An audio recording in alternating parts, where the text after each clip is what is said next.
Hiya, I'm that James Wisdom. Today we've got another Kickstarter unboxing for you, and today this is Moonrakers. So hello everybody, today I have Moonrakers for you. I backed this game on Kickstarter after seeing a gameplay video of it on, I think it was Geek and Sundry.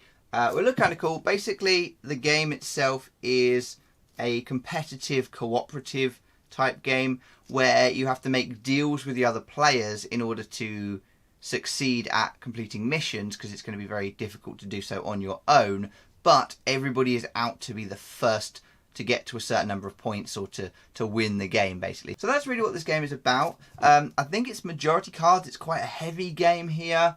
It's quite a nice, sleek looking box. It's got like lots of gold on top of it and all the rest of it. So let's just have a look at it, just get to the table and have a go. So here it is. This is Moonrakers. I've taken the cellophane off so it's not quite as shiny anymore. You've got these really nice shiny bits. It really highlights just how cool the box itself is with all the gold highlights on it. Now this is a 1 to 5 player game. It is a long game. It is 1 to 2 hours and it is for ages 14 plus because it's quite complex. Oh, as I say, it's quite heavy. Let's have a look at the back of the box very quickly. Just telling you the components. You can see kind of the art style in here as well, with you've got different contracts, different objectives, different ship parts and different crew members, and then you have different missions down here that you're trying to complete, like public missions, or you're going to take one of those, you're going to use your cards to complete them, to gain points, to buy more ship upgrades, and then eventually move your ship to the top of the scoring path. And once you do that, you win the game, basically. So it's about completing those missions with the help of other people. Now I'm going to slide the box open. Oh, here it goes. It's quite a tall box. It's going to take a while. Thump. There it is. Oh, immediately, just a really nice looking box. IV Studios. Really cool. Box lid there. Nice looking, very premium quality feeling instruction manual here. Really nice graphic design in there as well. Just have a skim through.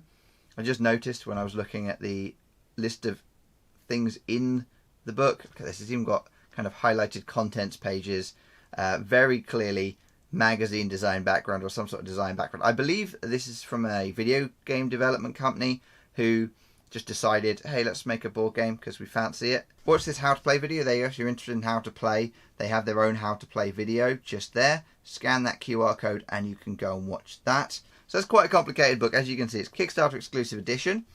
It comes with what they're calling a graphic novel, but it looks to me more to be a comic book. You know, it's not graphic novel sized. It's just a standard comic book length story of the actual game itself. Yeah, it looks kind of neat. I mean, this is an extra thing, and the art's fine. The font choice is not great, I would say, just in terms of choices there. But anyway, you know, what do I know? What do I know? Game boards. Oh, already feeling really nice quality. These boards. You've got the kind of black kind of backing to these boards that feels kind of premium. Nice, good quality, kind of high tog, I guess is what you would call it. Game boards there. You can even see that there's a slight kind of embossing, slightly shiny print in these, and this is for setting up the player space for dispatch and armory, and this is where people draw cards from. And you can see this is the prestige track along which you're trying to get up to 10. First player to reach 10 wins, and everybody starts here, and you're going to work your way up by completing the different missions. So this looks kind of neat. I really like the look of this now, actually. I backed this game and then I was like, that looks kind of cool. And then I got it and I'm like, oh yeah, I forgot about this game. And I wasn't particularly excited about it because I'd completely forgotten it even existed. Oh look, they've got an advert for their next game. Now this does look cool, I have to say, but I don't really need an advert for their next bloody game. Here are, I believe this is each person's ship. So yeah, and then they're all custom. They all look fairly similar, but you've got different player colours up the top. You've got your default loadouts, so what you get for each ship, which I believe is the same for all of the ships. Yes, it's the same for each one. They're not double-sided, I don't believe. But yeah, each one has a different ship on it. And we'll see in a minute that these ships are actually kind of metal. I think they're metal and painted is what they are. But again, really nice feeling, high-quality boards on that. So there's definitely a quality to this. that you're paying for. Here are the ships. Oh, these are actually plastic. I thought these were going to be metal ships. I guess it's just metal coins. Yeah, so there's metal coins, plastic ships. So these are the ships in their particular colours. So here they are. Each of the ships. Kind of fun, weird looking things. So the board we've got at the moment, I believe, is for this ship. So this is yellow. And then you've got the orange one for the orange board. And so on and so forth. They're cool. They're all interesting pieces. Moulded quite nicely. The colours aren't as vibrant as they are on the boards, which I think is a shame. It would be really nice if this was a much brighter orange. The yellow's fine, obviously, but you know, if these colours matched more the colours on these boards, I think that would be just a little bit cooler. But generally speaking, still very, very nice. And you can see that each ship's going to go in these spots here. So we might as well do it actually while we're here, mightn't we? Since we're in the box, I'm just going to pop everything in as we go. There you go. So they all live in there. Nice little layout there. Coins. Now these are pretty premium. These are the premium pieces. I think this is why I thought these were going to be metal, just because these are metal. They've got a really kind of nice, proper coin feel. They feel like actual money in these bags, and they kind of sound like money as you move them around.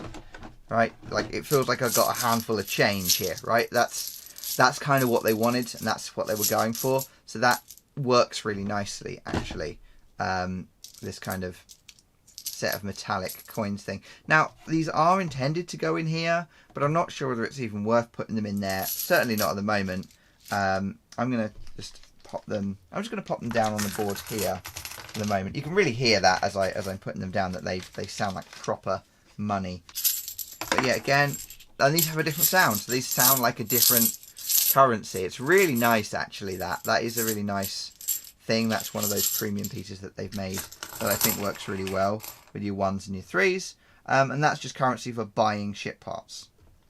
Next, 4 dice. Now these are, I believe, danger/challenge dice, and you're trying to get through the game. Like, you don't want to roll high numbers of these, basically, because these are warnings. These are things that can go wrong, and the more of these you roll, the more likely things are to go wrong for you on your mission. So, you know, no warning symbol is great, and then 2 is a bad, and 1 is, you know, not as bad, but not as good as none. These are cool. Oh no, they clearly go in here, James, don't they? They clearly go in here, because this is actually, if you look at the box itself, don't know whether you can see in the camera, but these are curved to fit the coins. So the 1s go in here, and they're really nicely curved to fit perfectly. And the 3s go in here, and again, nice and curved to fit perfectly on there. So the dice go in there, and then you're down to cards. Now this, as I say, is the majority of what's in here. Has so much empty box space, though. This box does not need to be this kind of premium designed. It's cool, as I say, it's cool that it is, but at the same time, it's very unnecessary. But you've got some card sorting stuff there. Cards here, cards here. So let's start with these little random cards, the little square ones. I say random cards, the square cards, and we'll see what these are. As I say, I think these are upgrades. These are clearly the upgrades, because they are going to fit on the board using the upgrades. So nice feeling cards, linen cards by the feel of it. Yeah, they're linen cards, so nice cards. So you're going to be adding these on your board, I think, just in these spaces here, to fill up your ship. And you can see there's a draw and a discard pile here. This is going to be a kind of card deck building type of game as well, where you're trying to take cards from other people, you're drawing cards up, you're buying cards into your hand, all of that kind of thing. But let's just quickly skim through these. Oh, here we are. And these, yeah, so these are definitely the more ship upgradery type things. These look like upgrades for your ship more than these do.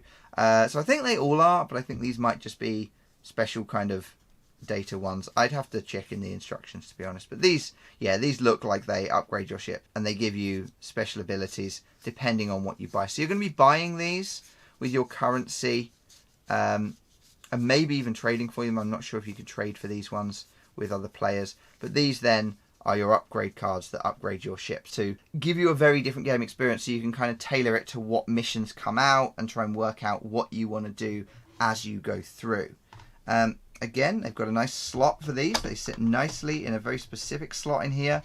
Completely unnecessary that it all stands up in the way it stands up, but you know, it does regardless. So let's just go to another deck.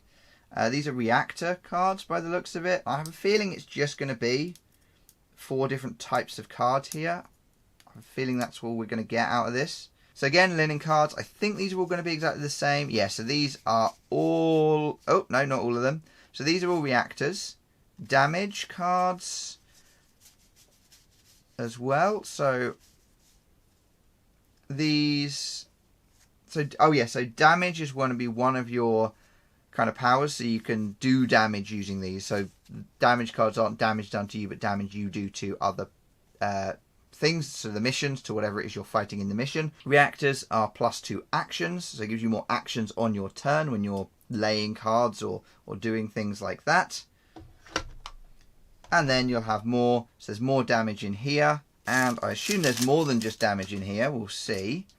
So there's the damage, and then there are your thrusters, so we're starting to get in thrusters, and that's draw 2 cards, or an extra 2 cards. So yeah, you can see how this works. I mean, it's pretty straightforward in terms of the cards you get. There's just a lot of them. Then we've got misses. So we've got system error. Now, how those work exactly, I assume those are... Because this is sort of deck building. Well, I guess it is deck building, isn't it, really? You're trying to have the most of damage and good cards in your hand. I'm guessing having these misses in your hand are just going to make things much worse for you, much harder, because they're going to be filling up space that you don't want filled with dud cards, you want filled with good cards in your hand. And then shields, which block a hazard. And as we move through these cards, we're going to get to more shields now. Oh, wait, so just noticed that you've got in the box itself icons on the box here. So that's going to be where the energy cards go. That's where the thruster cards go. That's shields, that's misses, and that's damage. So all of these cards have got their own little slot in the box. This is quite a fancy approach to boxing. And let's do these the right way around. More shields. Again, lots and lots of shields here. And then, right now, these are your crew members. These give you people you can employ to be on your crew. And they give you different abilities. Now, I know that on the Kickstarter, a bunch of new ones were added. And they've all got different names. They've all got slightly different pictures. There are some similar ones, but they all have different kind of specialisms. So that gives you 1 prestige, roll an additional hazard die, and +1 action. This one, trash a card from your hand. So they just give you little kind of turn bonuses and stuff like that. Last deck of cards then. These are your contracts. So these are the things you're trying to do. There you go, you can see on the front the ever important quick action or turn cheat cards effectively, so you can give each player one of these and it tells them what to do. So let's look through the cards first and then we'll come back to these in a moment. So these are the missions that you have to succeed at, and they give you different numbers of prestige and different numbers of money. So the diamonds, I believe, are prestige, and the credits, sorry, is what these are, with the little, what I would say looks like a London Underground symbol. And then they require each of these things to complete. So if you draw those 2 things to complete them, and as you get to the harder missions, you will find you need people to help you out. So like doing 5 damage might be really difficult on your own. 3 damage and 3 shields all on your own can be hard. So then you have to say, well, I'll give you I'll give you 3 credits and 1 prestige if you give me the other 3 credits and 2 prestige. And so you come out on top, kind of thing. Those kinds of things. And that's the game. It's sort of debating amongst yourself who's going to do what, and what rewards you're willing to give out for these things. And they've got danger amounts, so these are going to be the danger dice come into it there as well. And this is a very dangerous one. So mitigating damage, if you get rolled all of that, you're going to need more shields than just what's on the card. So yeah, those are the missions. Those are the different things you can do in the game, and that's all of the cards. Then I'll go through and reorganize this in a moment so you can see what it looks like all packed up nicely as well. But just while we're here, let's look at the actions that you can take. So on your turn, you may pay 1 credit to discard and replace any 1 contract from the dispatch. So any cards that are out you don't like the look of, you can get rid of, or you think are going to be very beneficial to other players, or that they're working towards, you can get rid of. You can discard and replace a ship part or crew from the armory. All players start with 1 action. 1 action equals 1 card played. So you can only get one action on your turn, with the exception of using these reactor cards to add more actions. So that would be your first action, which is like right now I get 2 actions on top of that, right? So that's quite cool. And that's always going to be laying cards and doing different things. If you run out of actions, you cannot play additional cards. As soon as you run out of actions, that's it. Pretty straightforward stuff for a kind of deck builder type game. So, you know, it's nothing exciting or new there.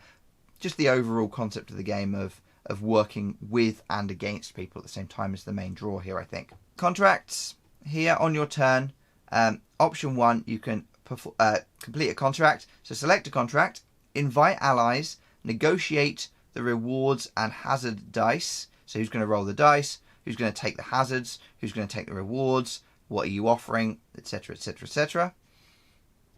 Roll the hazard dice, attempt the contract, distribute the rewards, subtract hazards from prestige. So there you go. So the more hazards you take, the more prestige you lose, I guess. Option 2 is take 1 credit, draw 2 objective cards and keep 1, or optional, discard a contract and replace it. And then end, purchase. So at the end of your turn you can purchase something. You can do this or this, and then purchase something at the end. So purchase ship parts or crew members. So you can do either or both.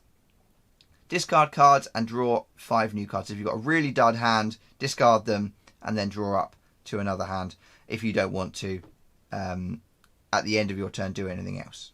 So that's pretty straightforward. You're either attempting a contract, and that's where the main bulk of the interesting gameplay is, or you're doing a normal turn to kind of just draw your cards up or take up to set yourself up for doing a contract at a later stage.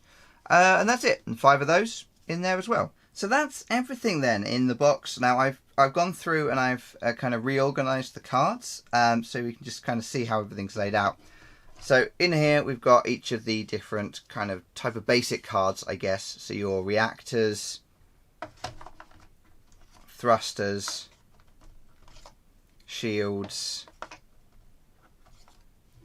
misses, and damage cards are all in here, and they're all nicely organized. So you can actually kind of play out of this box if you want to some degree.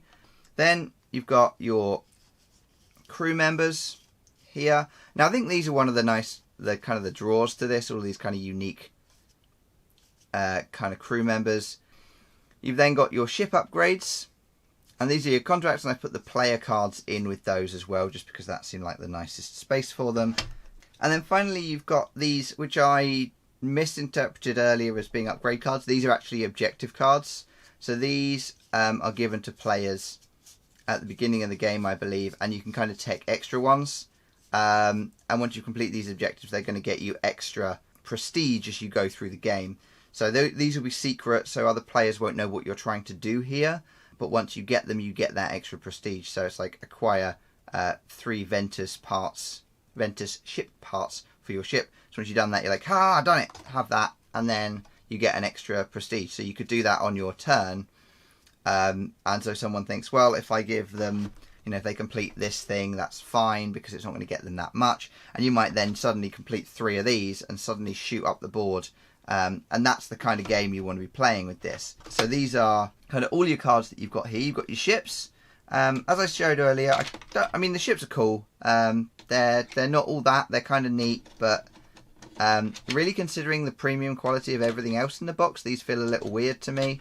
They feel like kind of cheap plastic toys almost. But I mean they're nice. They're fine. They're perfectly adequate playing pieces. They're better than having a little wooden circle, which is what we would have had, you know, if it weren't for these nice pieces. I did just expect them to be metal, and I don't really know why. I think maybe they were an extra Kickstarter bonus that you paid extra for, and maybe that would have been a nice thing to have. You've obviously got your dice with the different sides on them. I think those are neat. I think those are really cool looking dice. They are kind of engraved dice as well, engraved and printed dice. You have, of course, got these really nice coins that make that really satisfying noise. And you can see I've put an example of a 3 there and a 1 there. Double-sided. They have a heads and a tails, so you can actually flip them like proper coins and everything as well. And then they sit in there. Everything sits in the box really nicely, I have to say. You know, I was kind of not mocking it exactly, but, you know, this box is excessively large for storage, considering it's a card game with a few coins, this, and a few boards. This could have been, you know, it could have been half the height of this box and still have been completely successful. It's just a lot of empty kind of air in here. But that said, it does make a very premium feeling quality to the actual overall thing. Then of course you've got your individual player boards. Listen to that sound, it's good, isn't it? Right, your individual player boards with each colour that just sit neatly in the spot there. More coin noises. This is the actual playing card space, so this is where crew end up. This is where the prestige board is. We start at the bottom, work our way up. The vault of money, so your 3s go there, your 1s go there. And I believe, if I'm not entirely mistaken, you put it like this and then lay the cards out in the middle between the two for the different missions and stuff like that. So that's really neat as well. It just really all comes together really nicely, sits in there. And then of course finally you've got your rulebook and your comic. I'm not going to call it a graphic novel, it's definitely not a graphic novel, it is a comic, and it's nothing wrong with calling something a comic. So that's it, that's everything in the box. Looks really nice. I have to say it's a really high quality premium product, certainly. The box is way bigger than it needs to be, as I say, but that's not a huge deal because you are getting such a nice product out of this, with all of those nice premium coins that you can kind of hear me just jangling now over the top of myself. But yeah, these are great. These are really, really nice pieces. The cards and the way the cards are stocked is really nice. Just the idea of the game seems really interesting. Long game, as I said, but if that sounds like something you're into with the kind of semi-cooperative nature of the game, cooperative competitive, then check this game out if you think this looks interesting to you. That's it for today. Keep smiling. Thank you very kindly. Comments below, all the rest of it. I'll see you next time.